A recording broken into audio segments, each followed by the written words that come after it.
Jo voldria que recordeu-vos que el programa d'Esquerra Democràtica de Catalunya està clarament contra tota forma de discriminació contra la dona. I ara es tractaria de veure com, doncs, de cara a les pròximes eleccions, fem arribar al carrer aquesta postura nostra a favor de la igualtat de la dona. Abogado, economista, catedrático, escritor, Ramón Trias Fargas es uno de los más conocidos representantes de la derecha liberal catalana.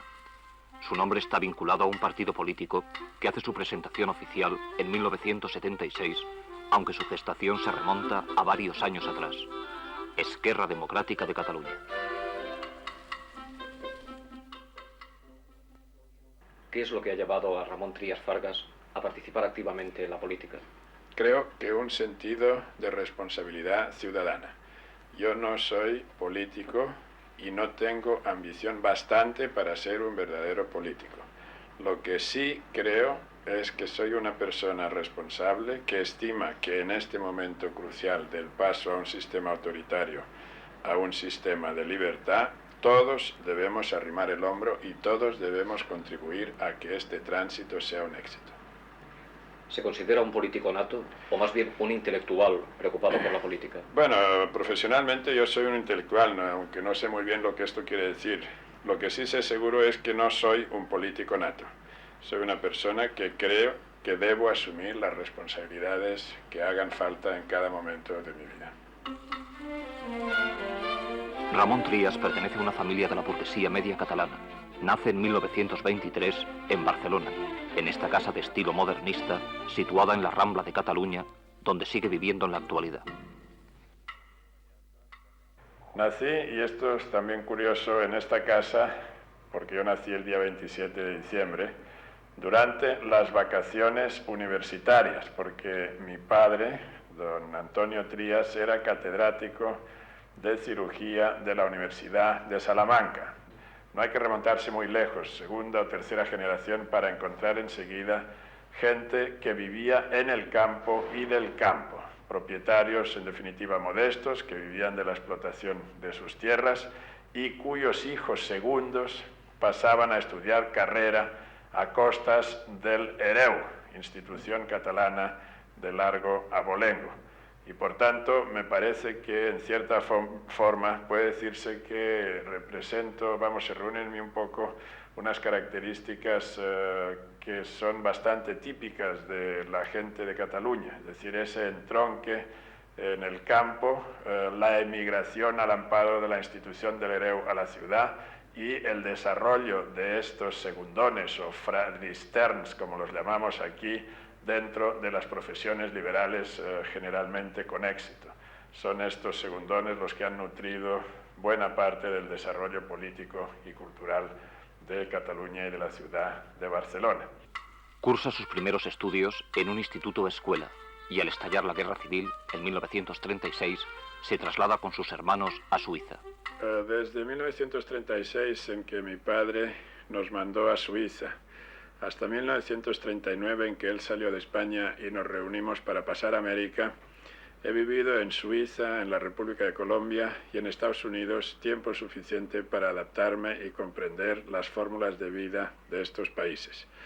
En Suiza, por ejemplo, aprendí, en cuanto a lección de convivencia humana, que se podía vivir perteneciendo a religiones distintas, formando parte de idiomas y de culturas diferentes, y en definitiva estando basados en nacionalidades separadas y a pesar de todo en un gran clima de colaboración y de nacionalismo unitario federal. Por consiguiente, esta lección creo que nos podría beneficiar a todos. En Colombia, por otra parte, pude apreciar lo que es la gran obra de Castilla en la historia del mundo, comprendí las grandes posibilidades de esos países, su deseo de justicia y de progreso, y después en Estados Unidos me di cuenta de lo que es el poderío material, la capacidad de producción y de funcionamiento técnico y científico de un país que ciertamente con todos sus defectos está a la cabecera del progreso mundial.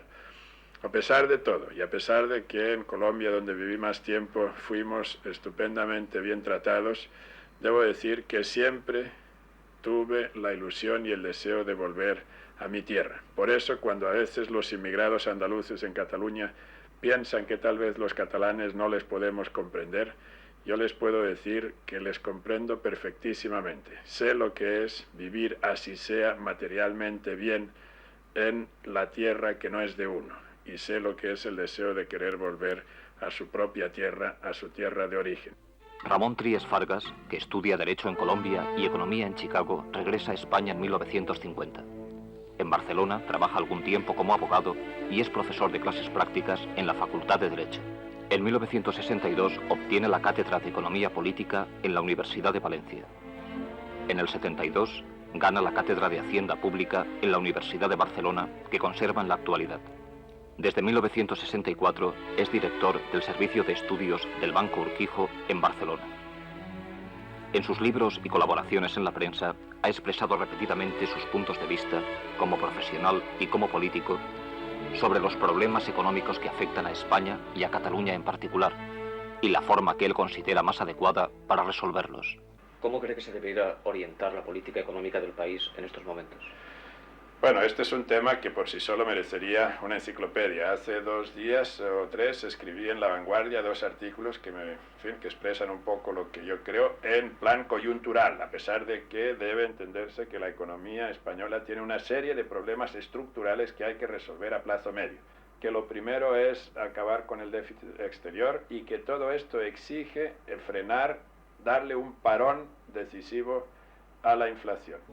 La vocación política de Ramón Trías Fargas cristaliza con la creación de Esquerra Democrática de Cataluña.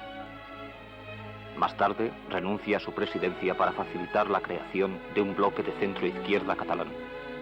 Esquerra Democrática es uno de los partidos españoles reconocidos por la Internacional Liberal, que se reunió hace unas semanas en Madrid.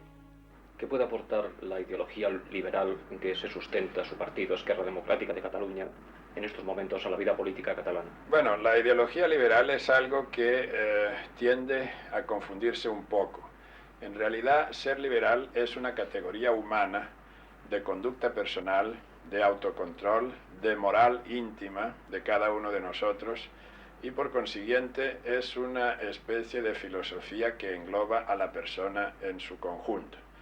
Por consiguiente, esto debe quedar muy claro para poderlo distinguir de lo que pueden ser cosas adjetivas y menos importantes, concretamente el aspecto económico. El liberalismo ha coincidido con un cierto aspecto del capitalismo, particularmente en el siglo pasado, que ha contribuido a desacreditarle. Pero el liberalismo no es eso. El liberalismo es la defensa precisamente de las categorías inermes, de las personas con menos capacidad de defensa en la sociedad industrial moderna, y en este sentido es una filosofía profundamente preocupada por la igualdad, por la justicia social y por el progreso. En consecuencia, lo que pretendemos nosotros es organizar la sociedad para que pueda vivir y desarrollar sus funciones de justicia social en libertad. ¿Y por qué precisamente el nombre de Esquerra Democrática y no, por ejemplo, Partido Liberal? Bueno, esto es una cosa que enseguida la verá usted. La política, una cosa son las ideas y la ideología, y otra muy distinta son las prácticas, la praxis que llaman los marxistas.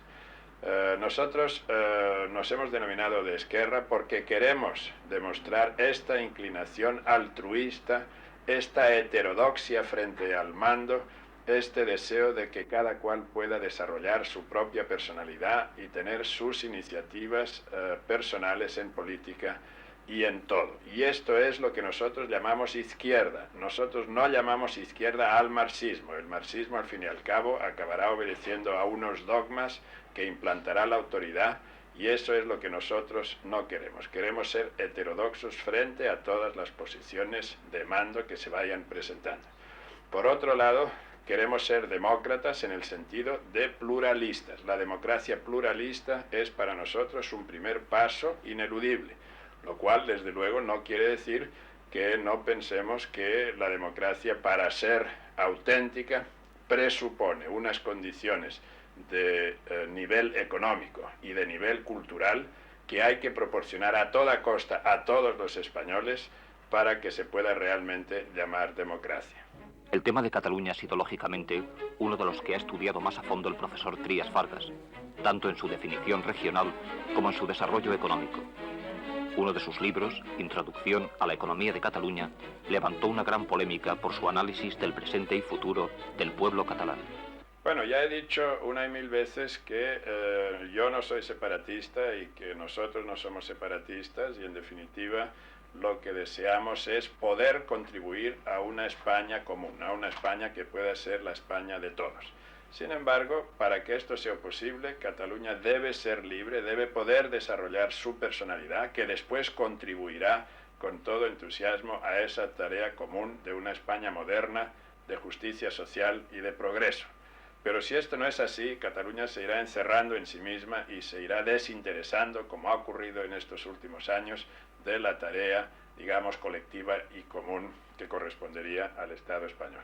En lo técnico, me parece que ya lo he indicado antes, yo soy un gran partidario del federalismo. Y soy partidario del federalismo no solo porque resolvería el problema catalán en el sentido nacional, cultural, histórico y sentimental de la palabra, sino porque técnicamente es algo eficaz. Yo creo que una gran democracia industrial moderna no puede administrarse de forma centralizada, sino que debe administrarse de forma descentralizada.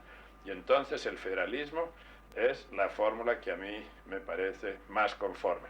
Tenga presente, pues, que lo que nosotros deseamos es tener los mismos derechos que puede tener un ciudadano del estado de Nueva York o de cualquier otro estado en los Estados Unidos. Y por lo tanto, me parece a mí que nadie dirá que esto debilite Estados Unidos. Es una nación y un Estado muy poderosos que actúan de manera conjuntada en los temas que realmente corresponden a la Administración Central y el federalismo no solo no la debilita, sino que la refuerza. Y eso es lo que yo desearía para España. Mientras esto no sea posible, porque hay tantos prejuicios que va a ser difícil de entrada a una solución que a mí me parece la menos mala de todas las posibles, una autonomía aceptable, una autonomía que se puede basar en la que tuvimos el año 32, y no hablo del año 32 con tono revanchista ni muchísimo menos porque es una etapa que yo he olvidado completamente, sino para entendernos, es decir, las facultades que hubo entonces serían las que podríamos tener ahora y si se estudia el texto se verá que no es nada exagerado. ¿Cree posible que una opción política de centro resuelva la oposición entre derechas e izquierdas? Bueno, en principio sí, yo me considero situado en el centro y creo que esta opción puede resolver las cosas. Sin embargo, yo me temo que habrá que hablar muy claro a la hora de definir el centro. El centro no se puede convertir en el refugio de todos los políticos franquistas que ahora vuelven a intentar subir al mando a través de otras fórmulas en las que, hay que admitirlo, no han creído nunca. Por otro lado, el centro también debe excluir a esas filosofías de tipo extremo que, basadas más o menos en las teorías de Carlos Marx, se sitúan al otro lado. Ese centro que va desde el franquismo, excluyéndolo no de la vida nacional, ni de la vida personal, ni de la vida privada, ni profesional, ni nada, sino simplemente del protagonismo político, y excluyendo a estos grupos de tipo marxista, tampoco de su vida profesional, ni de la participación política, ni de la vida privada, ni de la vida social, sino simplemente del protagonismo, del mando, ese centro así definido creo que puede resolver muchos problemas. ¿Qué fuerzas políticas cree que triunfarán en las próximas elecciones en España y en Cataluña también? Yo creo que en Cataluña triunfará el centro izquierda y que en el resto de España triunfará el centro derecha. Y esto me preocupa bastante porque, como digo, sí va a resultar que la primera prueba de la democracia va a dar como resultado que las mismas personas que han mandado en los últimos 40 años sigan mandando. Esto producirá una desilusión grande en el país y es de prever una radicalización de las posturas.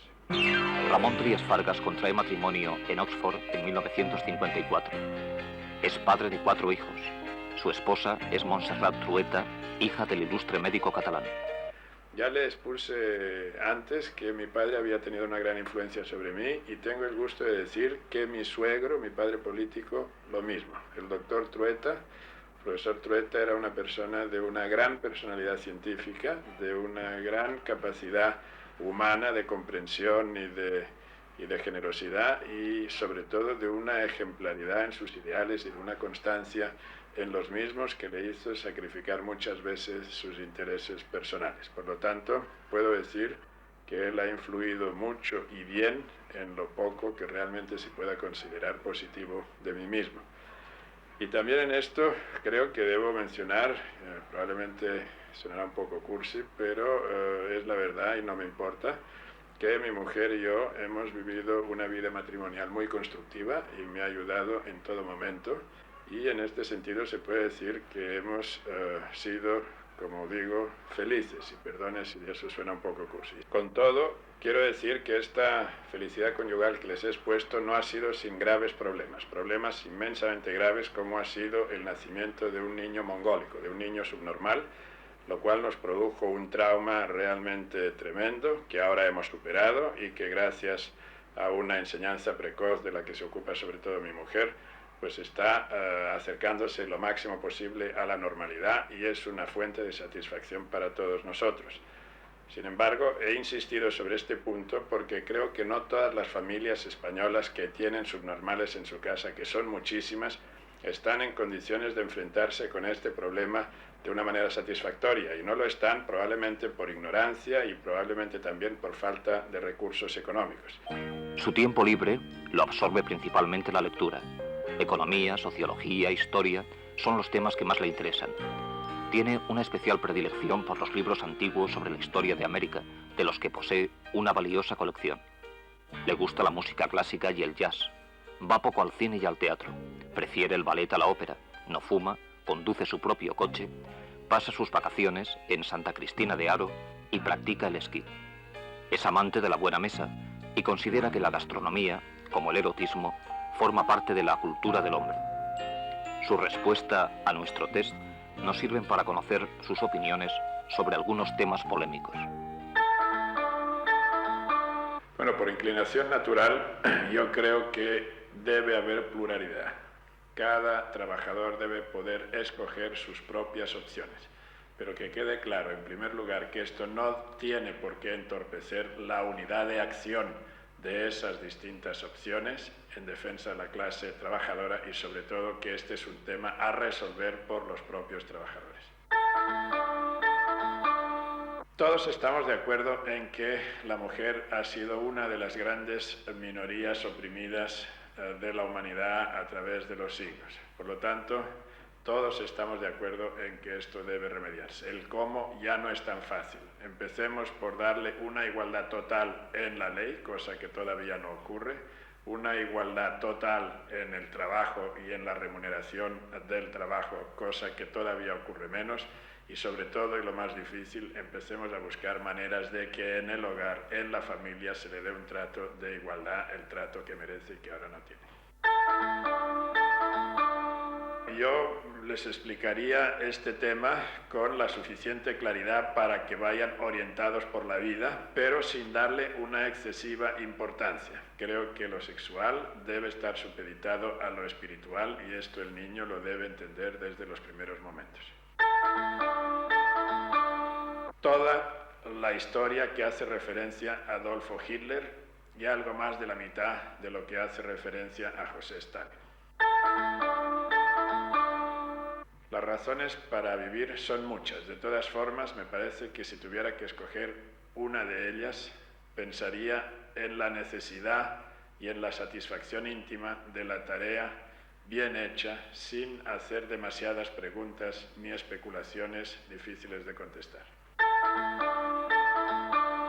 Me gustaría morir dignamente y sin humillaciones.